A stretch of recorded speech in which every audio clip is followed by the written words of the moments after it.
Hey, what's up everybody?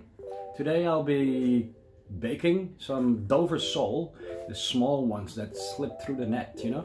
I'm gonna show you exactly how to do this the classical way, with a little pepper and salt, little flour in clarified butter. It's the best way in my opinion. So let me show you how I do this. Here we go. How did I get here?